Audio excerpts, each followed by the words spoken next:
하나님 말씀 함께 보시겠습니다. 욥기 8장 1절부터 10절 그리고 15장 20절부터 30절입니다. 하나님 말씀은 구약 욥기 8장 1절부터 10절 그리고 15장 20절부터 30절 말씀입니다.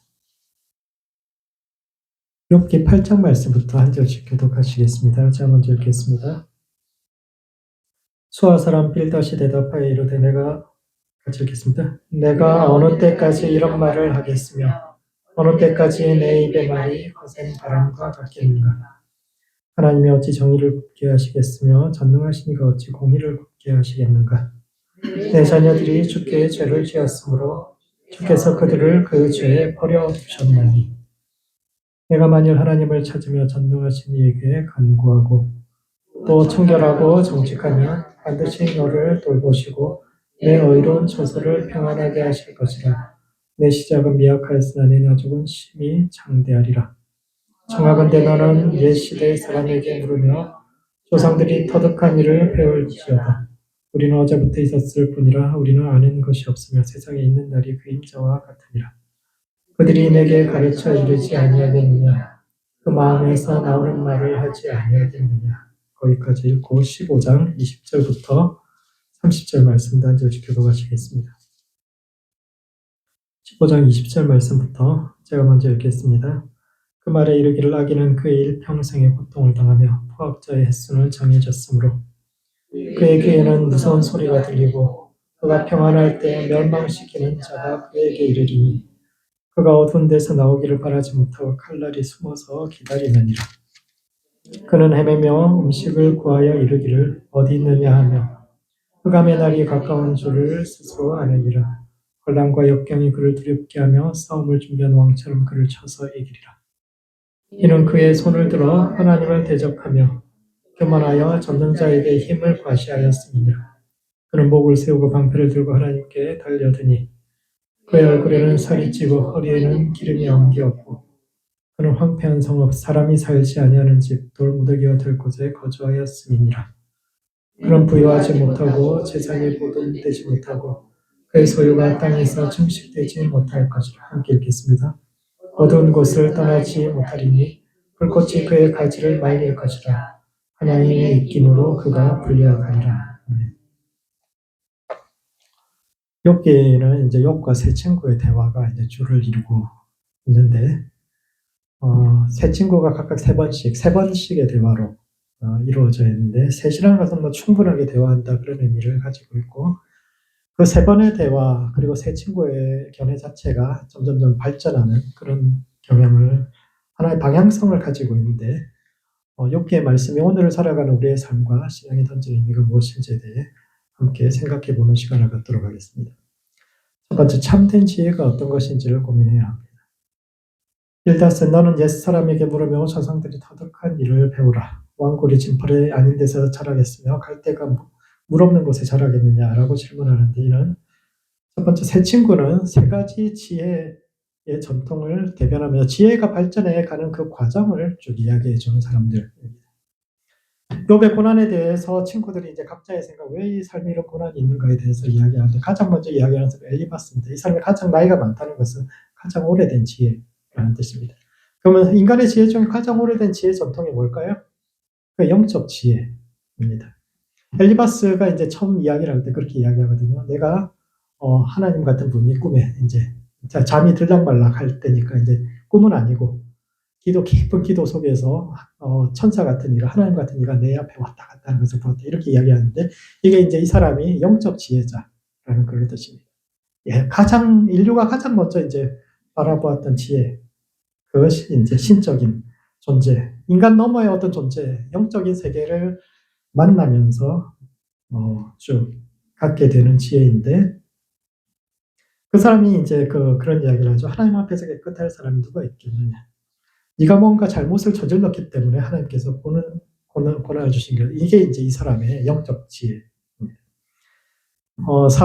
사람이 근본적으로 지혜자가 된 전환점이 바로 이제 눈에 보이는 세계 너머에 있는 어떤 영적인 세계, 보이는 세계가 전부가 아니라 보이지 않는 어떤 세계가 있다. 그 세계와 어떻게 연결될 것인가. 이것을 사람들이 고민하기 시작하면서 사람이 이제 물질적인 존재가 아니라 영적인 존재가 되기 시작했고, 그런 사람들이 이제 세상을 깊이 성찰해보고 인생을 깊이 성찰해 본 다음에 이제 이야기해 준 것이 바로 이제 주로 신화들이고 이야기들입니다.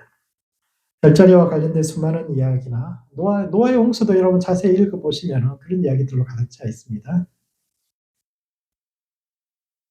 우리 노아 홍수 읽으면 뭐 며칠 날 뭐가 있었고 뭐 무슨 소리로 이런 것을 했을까 쭉 하겠지만, 노아가 방주에 있었던 날이 1년하고 열 하루입니다. 1년하고 열 하루가 어떤 의미냐 하면은 음력과 양력의 날짜 차이가 열 하루입니다. 11일. 달이 한번 차고 기울고 이렇게 하면 1년에 355일이거든요. 354일이죠. 354일인데, 농사를 지으려면 양력을 알아야 됩니다. 노아 홍수 이야기 속에도 그런 이야기들이 있죠. 그 사람들이 하늘을 바라보면서, 천문을 바라보면서 어떻게 하늘과 인간이 어떻게 연결되는 이것을 발견했던 그 이야기들이 노아의 홍수 이야기 속에 전부 다 쭉 숨어 있는데, 이와 같이 인생의 중요한 원칙들에 대해서 하늘을 바라보면서 그들이 발견했던 원칙들을 이야기 속에 숨겨서 사람들이 계속 전수했던 것이 이제 지혜의 첫 출발이고, 그 첫 출발이 이제 영적 지혜입니다. 두 번째 나오는 빌닷은 이제 경험적 지혜를 대변하는 인물입니다.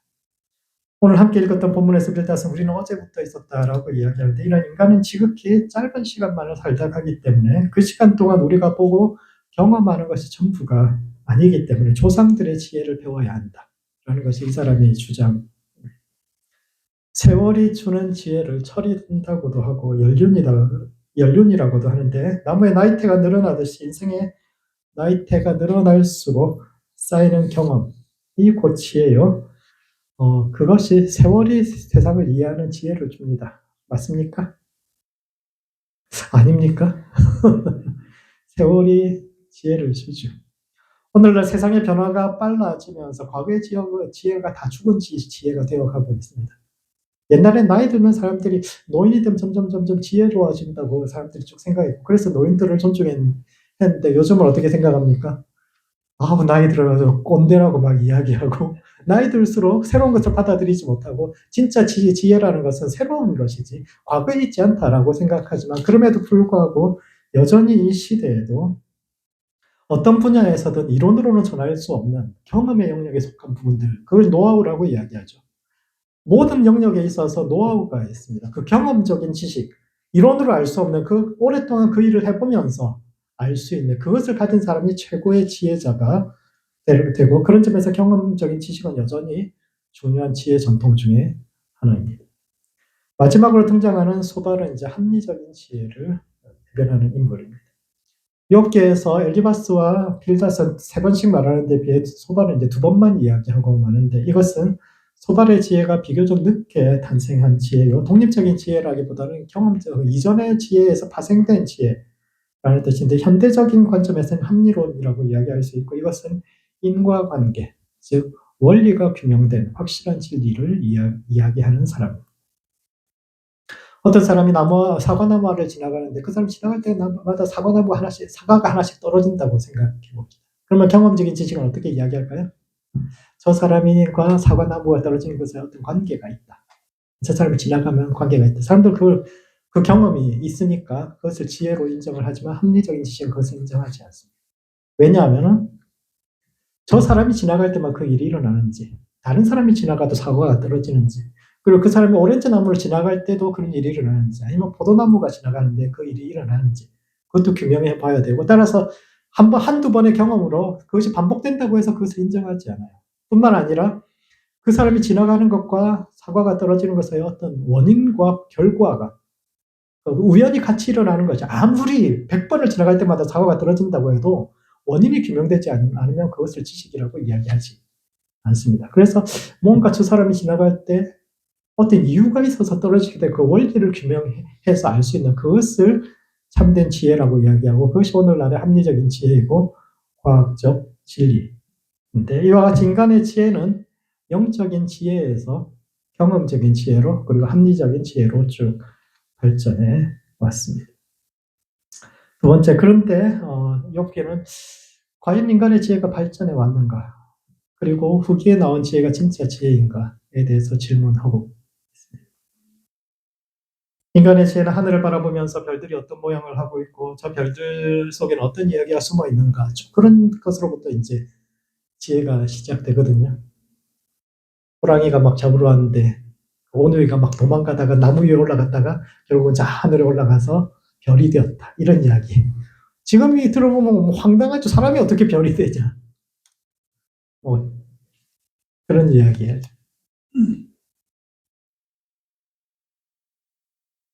과거의 지식은 지식이 아니다. 그것은 신화적 이야기, 꾸며낸 이야기고 참은 옛날 사람들 어리석어서 그런 이야기를 했다, 그렇게 이야기.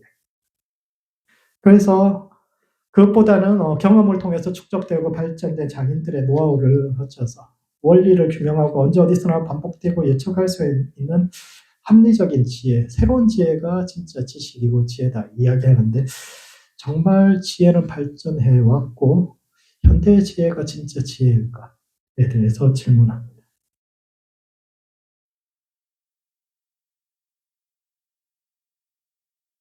과학적이고 합리적인 지혜가 지혜일 수 있는 것은 그것을 객관적이기 때문이라고 이야기합니다. 그런데 영적 지혜나 경험적 지혜는 객관적이지 않죠, 그 합리적인 지혜에 비해서. 그런데 그것이 모든 분야에서 인정될 수 있는가, 그런 질문을 해보는 겁니다. 객관적인 아름다움이란 것이 있습니까? 어떻게 생각하십니까? 객관적인 아름다움이 있어서 그 아름다움에 비추어서 나는 중간 이상이다, 이렇게 생각을 할 수 있으니까요.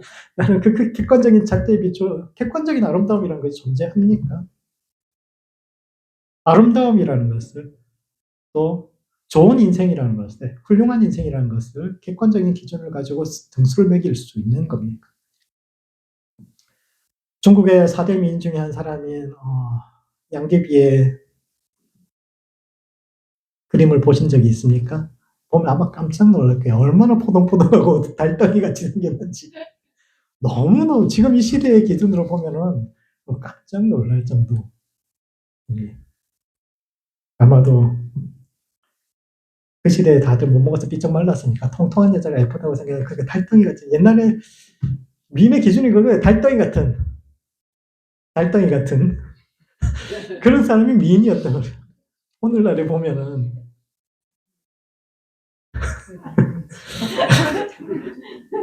그렇지. 다들 햇볕 아래에서 일하느라고 시커머니까 하얀 피부를 가진 여자가 예쁘다. 그러니까 드무니까 희귀하니까 예쁘다. 평소에 볼 수 있는 것은 별로 가치 있지 않고 의미 있지 않다. 평소에 볼 수 없는 것, 희귀한 것, 그것이 희소성의 원칙이 훨씬 가치가 있다. 근데 그것이 진짜 진리에 대한 기준이 될 수 있는 것. 객관적이라는 것은 모든 사람들이 많이 다수의 사람들이 생각하는 기준인데, 객관적이라는 것이 과연 진리의 기준이 될 수 있고, 그 근본적으로 아름다움이라든지 인생의 참된 인생, 바른 인생이라는 것에 대해서 그것이 기준이 될 수 있는가라는 것을 생각해 보게 됩니다. 물론 객관성이라는 것은 과학이나 몇몇 영역에 있어 정답이 있는 그런 문제들에 대해서는 기준이 될 수 있는데, 그 지혜가 모든 영역에 있어서 이야기할 수 있는가라는 것을 생각해 보게 됩니다. 오늘날 가장 객관적이라고 주장하는 과학의 역사 역시 편견으로 가득 차 있으며, 그러면서도 후기에 등장하는, 뒤에 등장한 지혜일수록 앞에 등장한 지혜를 굉장히 우습게 여기는 경향을 가지고 있죠. 과학적이고 합리적인 지혜를 가진 사람들은 원리를 모르면서 경험적으로만 결과를 만들어내는 장인들을 아주 우습게 여기고, 경험적 지식을 가진 이들은 신화와 옛 이야기에 매달리는 영적 지혜를 아주 우습게 여깁니다. 과거에는 그래도 연륜이 있으면 세월이 가진 지혜를 가지고 있다고 생각해서 노인들을 존중하는 풍토가 있었는데, 지금 시대는 나이가 들면 들수록 과거의 생각이 사로잡혀서 현재를 이해하지 못하는 꼰대라는 인식이 더해지면서 더 나은 도구를 사용하는 것이, 컴퓨터를 사용하고 휴대폰을 사용하고 또 AI를 사용하고 더 나은 도구를 사용하는 것이 인간이 더 나은 존재가 된 것처럼 이야기하는데, 과연 그런가를 욥기가 질문하고 있는 겁니다. 인생에 알 수 없는 고난이라는 문제 앞에서 가장 먼저 등장했던 그 엘리바스, 영적 지혜를 가졌던 사람은 욥을 죄인이라고 단정하지 않습니다. 세상이 운영되는 원칙 자체가 인과응보와 사필기정이기 때문에 욥이 고난받는 것은 뭔가 잘못을 저질렀을 것이다. 그것에 대해서 인정하지만 그럼에도 불구하고 욥이 다른 사람보다 더 나쁜 짓을 저질러서 저 사람에게 저런 큰 불행이 있다고 생각하지는 않습니다. 엘리바스가 이야기하는 것은 하나님 앞에서 누가 깨끗할 수 있냐. 아무리 깨끗한 사람도 하나님 앞에서는 깨끗함을 주장할 수 없다. 그러니까 네가 뭔가 죄를 저지른 하나님 앞에 잘못을 저질렀는데 네가 다른 사람보다 악하다는 것은 아니고 그냥 인간이라는 존재 자체가 가진 한계가 뭔가 하나님 앞에 문제가 있을 수. 그러니까 회개하면 된다. 그러니까 네가 나보다 나쁜 사람 아니다라고 이렇게 엘리바스가 이야기를 합니다. 인생에 알 수 없는 고난은 누구에게나 닥쳐올 수 있고 하나님만이 그 문제를 해결할 수 있으며 따라서 그 문제를 하나님 앞에 들고 가서 해결하면 함께 하나님 앞에 나아가자라고 이야기하고 있죠. 이에 반해서 빌닷은 욥의 자식들은 다 죽었지만 욥은 살아남은 거 보니까 욥의 자식들은 다 죽을 만한 죄인이었고 근데 욥은 아직 살아있는 거 보니까 얘는 회개할 가능성이 있어서 하나님께서 살려준 것이다. 따라서 얘는 절반의 죄인이다. 이렇게 단정짓고 있고 나아가서 소발은 소발은 이제 욥은 완전히 죄인이다. 이렇게 단정하는 사람입니다. 왜냐하면은 욥이 그 이야기하고 난 아무리 생각해도 내가 잘못한 걸 잘 모르겠다. 아무리 내 삶을 뒤집어 봐도 아무리 생각해 봐도 내가 하나님 앞에 이렇게 벌받을 만한 잘못을 저지른 적은 없다라고 이야기하니까 소발은 뭐라고 이야기하냐면은 너는 너무 악해서 죄를 짓고도 잊어버린 것이다. 라고 이렇게 이야기합니다. 죄 중에 가장 큰 죄가 뭡니까? 가장 큰 죄는 죄가 죄인 줄 모르는 게 죄입니다. 너무 죄 안에 살다 보니까 처음 죄를 지을 때는 굉장히 마음이 두근두근거리고 이거 들키면 어떡하지? 이거 내가 나쁜 짓 그렇게 하는데 계속 죄중에 살다 보면 그게 죄가 아니다라고 생각하고 심지어 다른 사람들 야 이렇게 하면 도잘되는데 괜찮아 이렇게 죄를 권유하는 지경까지 이르게 되는데 소발은 욥이 그런 사람이라고 이야기. 근거는 없어요.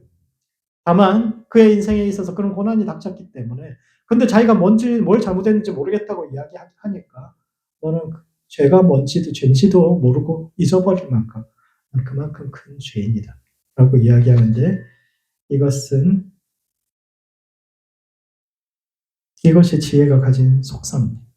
지혜가 늘어나면 늘어날수록 사람들은 교만해집니다. 자기가 아는 것이 전부라고 생각하고 자신들이 답할 수 없는 질문은 잘못된 질문이라고 생각하며 객관적인 답이 존재하지 않는 질문에 대해서도 자기는 알고 있다고 이야기하고 자기의 온갖 그걸 통해서 자기가 모르는 질문에 대해서 아는 것처럼 이야기하는데 그러므로 겸손한 지혜를 추구해야 합니다. 욥기가 이야기하고자 하는 것은 욥의 친구들은 지혜가 발전하면 할수록 더욱더 자기 세계에 갇혀서 타인의 말에 귀 기울이지 않는 잘못된 지혜를 보여주면서 그런 점에서 정말 지혜가 발전한다는 것이 무엇인가를 질문하면서 그런 점에서 참된 지혜라는 것은 겸손한 지혜요. 말하는 것보다 듣는 지혜이며 우리의 부족함을 알고 하나님 앞에 나아가서 구하는 열린 지혜여야 한다고 말하는데 이와 같이 참된 지혜에 이르는 모든 성도들 되시기 바랍니다. 열린 지혜여야 합니다. 열린 지혜. 두 번째, 터부를 부수고 성령에 도전해야 합니다. 엘리바스는 두 번째 대화에서 악인은 일평생 고통을 당하며 포악한 자의 횟수는 정해져 있다고 말하는데 이는 첫 번째, 욥이 친구들과 나눈 세 번의 대화는 인생을 살면서 만나게 되는 세 가지 질문을 이야기하는데 첫 번째가 고통의 문제입니다. 살다 보면 이해할 수 없는 고난의 문제를 만나게 되는데 이런 고난은 어디로부터 오는 걸까요? 재산을 잃고 자식을 잃고 몸은 병들고 근데 이유를 모르겠어요. 사람들은 쟤한테 먼저 문제가 있어 하고 나를 외면하는데 근데 나는 왜 이런 고통이 내 앞에 닥치는지 알 수 없는 그런 질문 앞에서 우리는 어떻게 있어야 하는가? 이게 이렇게 첫 번째 질문입니다. 삶이 정말 고통스러울 때마다 이유를 알 수 없을 때입니다. 왜 이런 문제가 닥쳤는지에 대해서 이유를 알 수 있으면 해결을 하든지 그 문제를 해결하든지 어떻게 해서든지 돌아갈 희망이라도 찾을 수 있는데 이유를 알 수 없으면 해결의 가능성도 보이지 않는데 그래서 끊임없이 왜라는 질문을 던지게 되는데 이와 같은 질문이 모든 사람에게 다가오는 인생의 첫 번째 질문입니다. 왜 삶이 이렇게 고통스러울까? 왜 삶에는 이런 고난이 있을까? 이것은 우리 자신이 답해야 될 질문. 두 번째 욥의 질문은 세상은 과연 정의로운가? 입니다. 세상이 정의롭습니까? 욥은 아무리 생각해봐도 자기는 잘못한 게 없다. 욥이 실존인물인가에 대해서 이야기가 많습니다. 어떤 사람은 대부분 사람들 실존인물이라고 이야기하는데 어떤 사람은 실존인물이 아닐 거라고도 이야기를 합니다. 왜냐하면 이렇게 완전한 사람이 있을 수 없어요. 욥기를 쭉 읽어보시면 욥이 어떤 이야기까지 하느냐면 나는 지나가는 여자를 향해서 한 번도 이상한 마음을 품어본 적이 없다. 네 뭔가 마음속에 무슨 죄라도 지어야겠지 이렇게 이야기하는 그런 적도 한 번도 없고 심지어 고아나 과부가 지나가면서 자기한테 도움을 청할 때 한 번도 거절한 적이 없다. 지나가면서 사람들이 자기한테 손 내밀어 달라고 했을 때 한 번도 자기가 거절한 적이 없다.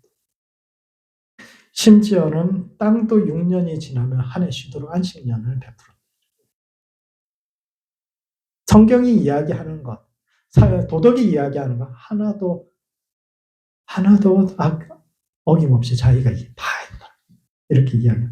그러니까 아무리 생각해도 자기는 문제가 없어요. 자기는 문제가 없으니까 결국은 문제는 내가 아니라 세상과 하나님이다.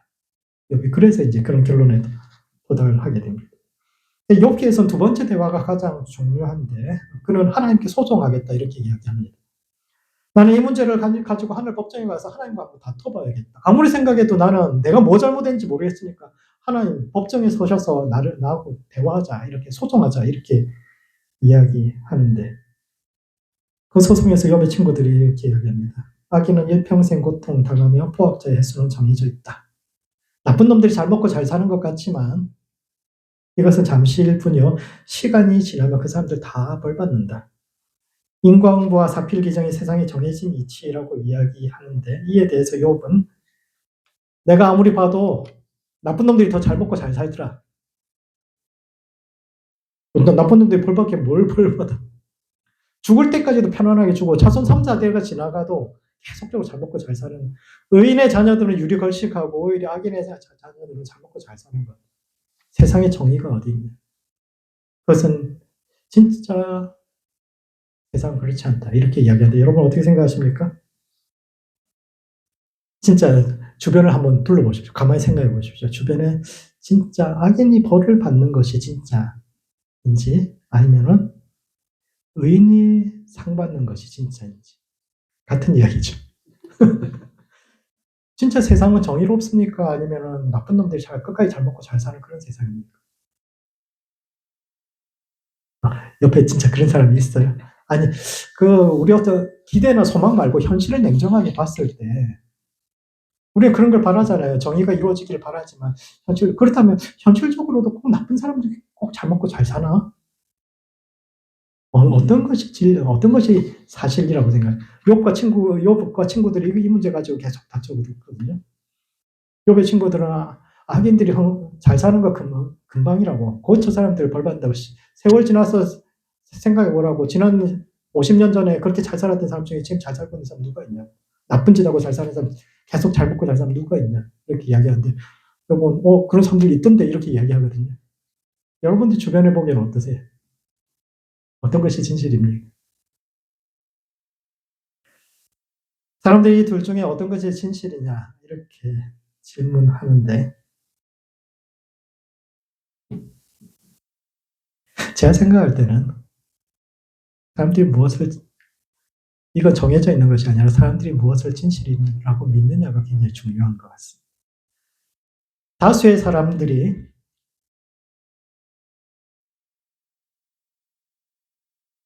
정의가 승리한다 믿으면서 잘못된 것을 잘못했다고 이야기하기 시작하면 세상이 변하는데 그렇지 않고 원래 나쁜 놈들이 잘 먹고 잘 사는 것이 세상 이치야 생각하고 그 악에 대해서 인정하고 저항하기를 포기하고 가만히 내버려두면 그런 세상이 오는 것이 아닐까 생각합니다. 그런 점에서 진실은 존재하는 것이 아니라 우리가 만들어가는 것일 수도 있겠다라는 생각을 합니다. 욥의 친구들이 욥의 사상을 굉장히 위험하다라고 이야기하는 것도 그런 측면에 있습니다. 욥의 견해를 계속적으로 반복하는 이유도 욥의 사상이 위험하기 때문이죠. 그렇게 악에 대해서 우리가 포기해버린다라면 우리 욥의 친구들이 굉장히 잘못했다고 이야기하는데 사실은 욥의 친구들이 잘못한 건 아니죠. 정말 그렇게 나쁜 놈들이 잘 먹고 잘 사는 거, 대를 이어서 잘 먹고 잘 사는 거, 그것이 현실이라고 인정해버리면 정말 앞으로 세상이 그렇게 흘러가는 겁니다. 그러니까 그것이 아니다라고 이야기를 해야 되는 거죠. 현실이 그렇지 않더라도 우리가 나아가야 할 방향을 이야기하고 그렇게 해야 되는데 사명감을 가지고 싸우는 거죠. 욥의 친구들. 그런 점에서 무엇이 욥이 옳으냐, 욥의 친구들이 옳으냐 그런 문제가 아니라 우리가 만들어가야 할 세상이 어떤 것인가? 세상은 정말 정의로운가? 이게 이제 두 번째 질문이고.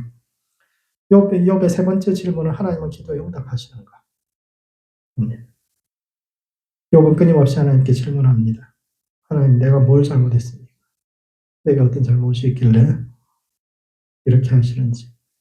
심지어 두 번째 대화에서는 감히 하나님께 소송을 걸겠다라는 아주 과격한 말까지 이야기를 하죠.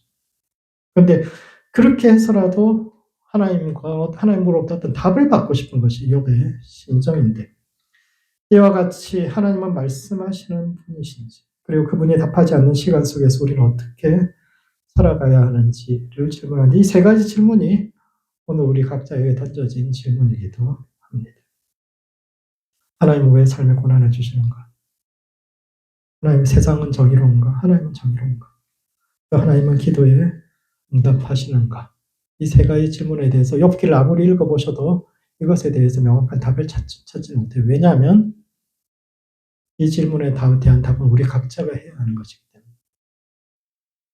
하나님은 정의로운가? 하나님은 기도에 응답하시는가?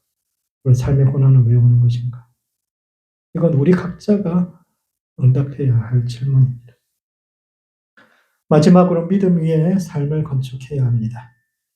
세상에는 단 하나의 정답이 존재하는 질문도 있지만 답이 없거나 혹은 여러 가지 답이 존재하는 질문도 있고 또 때로는 답 없는 질문 앞에서 우리가 어떻게 그 질문을 대하느냐가 그 사람의 무게를 결정하기도 하는데 그런 점에서 후기 지혜가 제시하는 답은 믿음으로 걷는 길입니다. 경험이나 합리가 심지어 영적 지혜도 답을 주지 않을 때 인간이 마지막으로 의지하고 걸음을 내디디게 하는 것이 바로 믿음입니다. 전도서나 욥기와 같은 후기 지혜는 혼돈의 시대에 태어난 지혜들입니다. 욥기의 형식, 친구들과 새 친구와 함께 이렇게 계속적으로 논쟁하는 이런 형식이 중동에 꽤 있어요. 성경에만 있는 것이 아니라 꽤 있는 여러 문서들이 있습니다. 그런데 이 문서들의 공통점이 뭐냐면 굉장히 고통스러운 시대에 태어난 문서들이라는 겁니다. 세상이 조화롭지 않고 기존의 사상과 체계가 무너지면서 착한 사람일수록 일찍 죽고 나쁜 사람들은 승승장구하는 혼돈과 무질서의 시대에 태어난 지혜요. 그래서 겉으로 보기엔 굉장히 냉소적이고 허무주의를 표방하는 것 같지만 그럼에도 불구하고 이 문서들이 궁극적으로 이야기하고자 하는 것은 그래도 하나님은 살아계신다 라는 것. 어둠은 언젠간 끝날 것이고 우리는 이 어둠 너머에서 하나님을 만나게 될 것이다 라는 것. 아무리 해도 하나님께서 응답하시지 않는 것 같은 시대. 더 이상 하나님이 말씀하시지 않는 것 같은 시대. 그래서 어디로 가야 할지 길을 알 수 없을 것 같던 시간들이 있지만 그 시대에도 하나님은 살아계셔서 우리와 함께 하신다. 그리고 우리는 그 어둠 속에서 하나님을 더듬어 찾아가야 한다라는 것이 이 지혜들이 이야기하는 겁니다. 비록 지금은 보이지 않고 만져지지 않아도 하나님은 여전히 우리 곁에 계시며 그 사실을 믿음으로 걸어가는 삶, 즉 지혜가 아닌 믿음으로 걷는 삶이 우리가 걸어가야 할 길이고 그 믿음의 길 끝에서 만나는 하나님에 대해서 그 폭풍 속에서 다시 한번 말씀하시는 그 하나님에 대해서 이야기하는데 그러므로 믿음의 길을 걸어야 합니다. 바벨론과 시리아의 망한 나라들 중에서 다시 나라와 믿음을 회복했던 사람들은 이스라엘 백성들밖에 없는데 그들이 그 긴 시간을 살아남을 수 있었던 원동력은 그들의 지혜가 아닌 믿음인데 우리의 능력과 지혜가 끝나는 곳에서도 하나님이 여전히 거기 계신 분임을 믿으며 지혜가 아닌 믿음의 길을 걸을 수 있는 모든 성도들 되시기 바랍니다. 말씀을 정리하겠습니다. 욥기는 욥과 세 친구 사이에 세 번의 대화로 구성되어 있는데 이는 첫 번째 겸손한 지혜를 추구해야 합니다. 인간의 지혜는 영적 지혜에서 경험적 지혜로 그리고 합리적 지혜로 발전하지만 세상의 지혜가 발전할수록 지혜의 범위는 줄어들고 인간은 오만해져서 세상을 우습게 여기고 타인의 고통에 무감각해지는데 이런 세상에서 자신을 열어 타인의 고통에 민감해지고 지금도 우리에게 말씀하시는 하나님의 음성에 반응할 수 있는 열린 지혜를 가진 모든 성도들 되시기 바랍니다. 두 번째, 지혜가 한계에 부딪힐 때 믿음의 길을 걸어야 합니다. 욥기가 다루는 세 가지 질문, 즉 하나님은 왜 삶에 고난을 주시는가? 하나님은 정의로운가? 하나님은 우리의 기도에 응답하시는가는 우리 각자가 답해야 할, 우리의 삶에서 우리가 답해야 할 질문이기도 한데 지혜가 끝나는 곳, 즉 삶의 한계 앞에서 포기하지 말고 믿음의 길을 개척하여 어둠 너머에서 빛과 어둠 모두를 다스리는 하나님 만날 수 있길 바랍니다. 욥이 만났던 하나님은 그 전에 하나님은 빛의 하나님이에요. 선한 하나님이고 늘 좋은 곳 속에서만 있는 하나님이지만 그가 그 어둠을 지나간다면 빛과 어둠 모두에 계신 하나님, 완전하신 하나님, 우리의 세상, 우리의 세계, 우리의 인식 그 너머에서 여전히 계신 모든 삶의 순간에 함께 하시는 그 하나님인데 이와 같이 빛과 어둠 모두의 하나님을 만날 수 있는 모든 성도들 되시기 바랍니다. 기도하시겠습니다. 기도할 때, 가실 때는 먼저 겸손한 지혜를 가질 수 있도록 자신을 위해서 기도합시다. 나이가 들수록 스스로를 열어서 타인들을 살피고 주변 사람들의 고통에 민감해지며 지금도 살아계신 그 하나님의 말씀에 민감해지는 성도들 될 수 있도록 자신을 위해서 기도하시고 두 번째, 삶이 한계에 부딪힐 때 믿음의 길을 걷는 성도와 교회 될 수 있도록 서로를 위해서 기도합시다. 삶의 근본적인 질문들에 대한 자신만의 답을 할 수 있는 성숙한 지혜자 될 수 있도록 지혜가 끝나는 곳에서 믿음의 길을 개척하여 더 큰 하나님을 발견하는 성도와 교회 될 수 있도록 서로를 위해서 함께 기도하시겠습니다.